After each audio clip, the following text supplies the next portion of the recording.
अस्सलाम वालेकुम everyone, this is D4 exercise 6D और क्वेश्चन नंबर 3 हम इसका कर रहे हैं। ट्रांसफॉर्मेशन का टॉपिक है, पॉइंट्स आर रिफ्लेक्टेड। ओ ए और बी दो दिए हैं, ठीक है, कोई मसला नहीं। Points are reflected in the y axis and their images are rotated through 90 degree anti clockwise about zero. Find the coordinates of the final image of the point. Okay, तो रिफ्लेक्ट इन वाई एक्सिस है। Okay, no problem यार। एक छोटा सा graph बना लें, पहले भी कहा चुका हूँ, अब एक और बना लें ग्राफ, आपके लिए आसानी हो जाएगी। ठीक है, एक्स एक्सिस का 2 है और वाई एक्सिस का -3, वो यहाँ कहीं होगा। ठीक है, ये -3 है और ये एक्स एक्सिस का 2 है, लेट सपोज। ठीक है, ये मेरा पॉइंट है। ठीक है, अब ये क्या कह रहा है, reflect in y axis. Y axis का मतलब क्या है, आपका वाई एक्सिस ये होता है जो कि आपकी वर्टिकल लाइन है। ठीक है, अब ये एक्स एक्सिस से 2 यूनिट्स दूर है, तो इसको एक्स एक्सिस से 2 यूनिट्स ओरिजिन से करना है ना। रिफ्लेक्ट तो एक्स एक्सिस और वाई एक्सिस आपके ओरिजिन से होता है। ठीक है, तो ये पॉइंट रिफ्लेक्ट होकर यहाँ पर आ जाएगा। ठीक है, ये हो गया पी डैश। तो अगर मेरा पॉइंट है 2, -3, तो अगर मैंने इसे रिफ्लेक्ट कर दिया पहले, तो रिफ्लेक्ट होने के बाद इसका एक्स एक्सिस चेंज हो जाएगा, वाई एक्सिस पे कोई फ़र्क नहीं पड़ता। ये पहले भी समझा चुका हूँ आपको बात। ठीक है, अब क्या करना है, अब करना है images are rotated through 90 degree clockwise, anti clockwise, sorry anti clockwise का मतलब है इसने रिवर्स जाना है। ठीक है, इस तरह से। तो 90 डिग्री और ओरिजिन से यानी कि 0 से है। अरे भाई एक काम कर लेते हैं, इसका डिस्टेंस काउंट करो। ये एक्स एक्सिस से 2 यूनिट्स दूर है, तो ये वाई एक्सिस पे 2 यूनिट्स नीचे आ जाएगा। ठीक है, यहाँ पर आ जाएगा। ठीक है, -2 और डाउनवर्ड 3 यूनिट्स है, तो अब ये लेफ्ट राइटवर्ड 3 यूनिट्स आ जाएगा। ठीक है, ये यहाँ पर आ जाएगा पॉइंट, इस तरफ को। ये हम इसे पी डबल डैश का नाम देते हैं। एक्स एक्सिस का +3 है और वाई एक्सिस का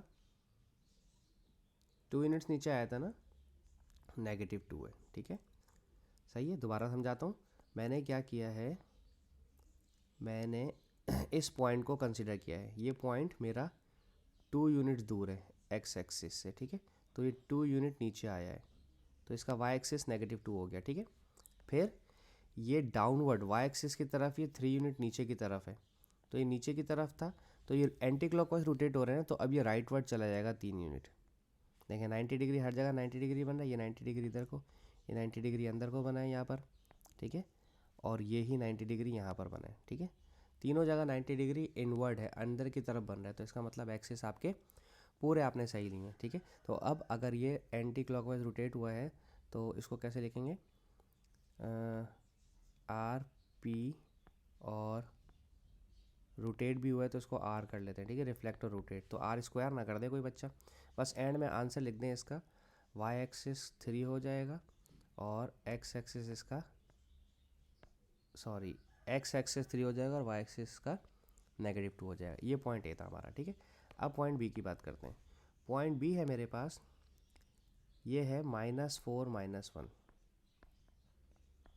अगर मैं इसे रिफ्लेक्ट कर देता हूँ, ठीक है, तो रिफ्लेक्शन इन वाई एक्सिस है, तो सिर्फ एक्स एक्सिस चेंज होगा, सिर्फ ये वाला साइन चेंज होगा, -4 +4 हो जाएगा और वाई एक्सिस पे कोई फ़र्क नहीं पड़ेगा। अब इसे यहाँ प्लॉट कर लेते हैं। ठीक है, इसे हटा दें बाकी सब चीज़ों को यहाँ से, जो मुझे नहीं चाहिए, दोबारा से करना है ना।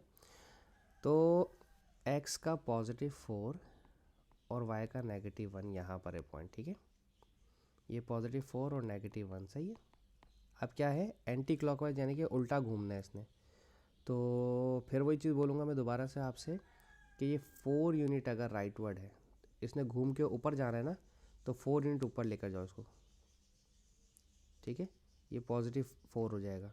ठीक है, फिर ये नीचे की तरफ है ना, ये इस क्वाड्रेंट में, फोर्थ क्वाड्रेंट में, तो ऊपर जाएगा तो फर्स्ट क्वाड्रेंट में आ जाएगा। ठीक है, ये पॉइंट यहाँ पर आ जाएगा, तो एक्स एक्सिस का 1 और वाई एक्सिस का 4 हो जाएगा।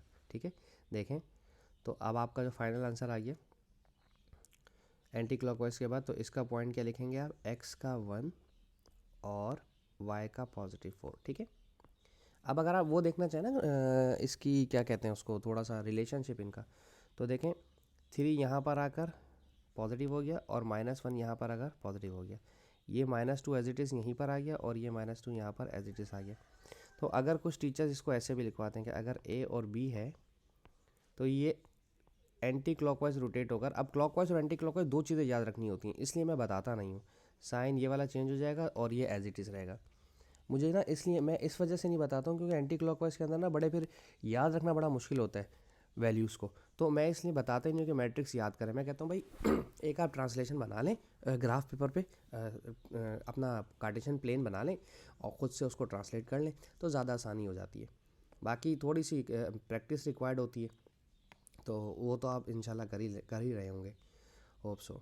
चलिए जी, thank you so much for watching my channel. अल्लाह हाफिज़।